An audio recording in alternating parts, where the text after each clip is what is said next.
জামাত ইসলামী ঢাকা মহানগরী দক্ষিণ কর্তৃক আয়োজিত সংবাদ জগতের সম্মানিত নেতৃবৃন্দ এবং সাংবাদিক বন্ধুদের নিয়ে আয়োজিত আজকের ইফতার মাহফিলের প্রিয় সম্মানিত সভাপতি, মহানগরী দক্ষিণের সম্মানিত আমির জনাব নুরুল ইসলাম বুলবুল এমপি, মঞ্চে বসা সংবাদ জগতের সম্মানিত নেতৃবৃন্দ, সংসদ সদস্যবৃন্দ, সাংবাদিক বন্ধুগণ, সুধীমণ্ডলী, আমি আল্লাহ তাআলার শুকরিয়া আদায় করছি যে আজকে রাষ্ট্রের চতুর্থ স্তম্ভের সাথে আমাদের এই ইফতার।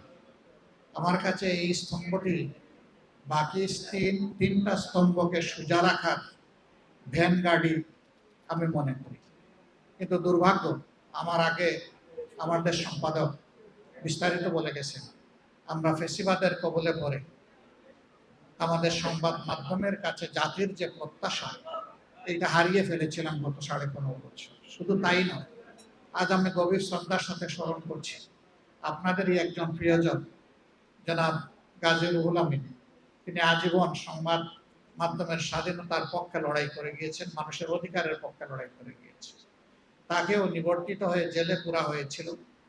শেষ পর্যন্ত সেই ধাক্কা আল্লাহ ভালো জানেন, সামলাতে না পেরে তিনি দুনিয়া থেকেই বিদায় নিয়েছেন। আমি তার প্রতি শ্রদ্ধা নিবেদন করছি এবং তার মাগফিরাত কামনা করছি আল্লাহর দরবারে। শুধু তাই না, আমাদের সম্পাদকের সাথে কি আচরণ করা হয়েছে দফায় দফায় আপনারা জানেন। এমনকি তাকে হত্যার উদ্দেশ্যে প্রকাশ্য দিবালোকে কোর্ট প্রাঙ্গণেও তার উপরে আক্রমণ চালানো হয়েছিল, রক্তাক্ত করা হয়েছিল। সাংবাদিক শহীদুল আলম তার আরেক নজির, কবি ফরহাদ মাযহার কিডন্যাপ হয়েছেন তার নজির। এরকম কতজনের কথা বলবো আমি জানি না। মূল উদ্দেশ্য ছিল সংবাদ মাধ্যমে যারা সত্যিকার অর্থে সাদাকে সাদা বলবেন, কালোকে কালো বলবেন, তাদের কণ্ঠগুলা স্তব্ধ করে দেওয়া, এবং তারা সফল হয়েছিল। সেই সফলতার রেশ এখনো চলছে বলে মাঝে মাঝে যেন মনে হয়। আমরা ফেসিবাদ থেকে আংশিক নয়, পূর্ণ মুক্তি চাই। এটা যার আমলেই হোক, যখনই হোক। ফেসিবাদ কখনো জাতিকে ভালো কিছু দিতে পারে নাই, পারবে না। এবং সাংবাদিক বন্ধুদেরকে শুধু এতটুকু অনুরোধ করব, আপনাদের পরিচয় হচ্ছে আপনারা জাতির বিবেক। আপনারা বিবেক অনুযায়ী চলবেন। হায়াত মউত আল্লাহ তাআলার হাতে। জন্ম একদিন নিয়েছি, মৃত্যু একবারই হবে। লড়তে হবে বীরের মতো, মাঝখানে আর কোনো আপোষ নেই। আমরা বিরোধী দল থেকে, বর্তমানে বিরোধী দলে আছি, আপনাদের এই কণ্ঠের পাহারাদারি আমরা করার নিশ্চয়তা দিচ্ছি। কিন্তু এই কাজটা দিতে হবে সরকারি দলকে।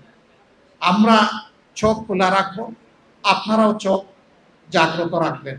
আমরা একসাথে এটার জন্য লড়াই করে যাব।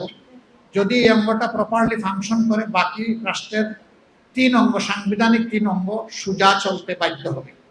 আর এই অংশ যদি ভঙ্গুর হয়ে যায়, ব্যর্থ হয়ে যায়, বাকি 3 অংশ অটোমেটিক্যালি 3 অঙ্গ ব্যর্থ হয়ে যাবে। আমরা সেই ব্যর্থতা আর দেখতে চাই না।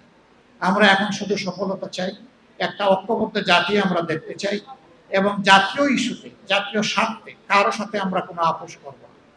সরকারি দল যদি সেই ক্ষেত্রে অনড় থাকে, আমরা তাদেরকে পাশে থেকে শক্তি যোগাবো, একসাথে লড়াই করব। কিন্তু সরকারি দল যদি দেখে এইখান থেকে তারা বিচ্যুত হয়ে যাচ্ছেন, তাদেরকে সোজা করে রাস্তায় আনার চেষ্টা করবো, না হলে প্রতিরোধ করে দেবো। এটি হবে আমাদের নীতি।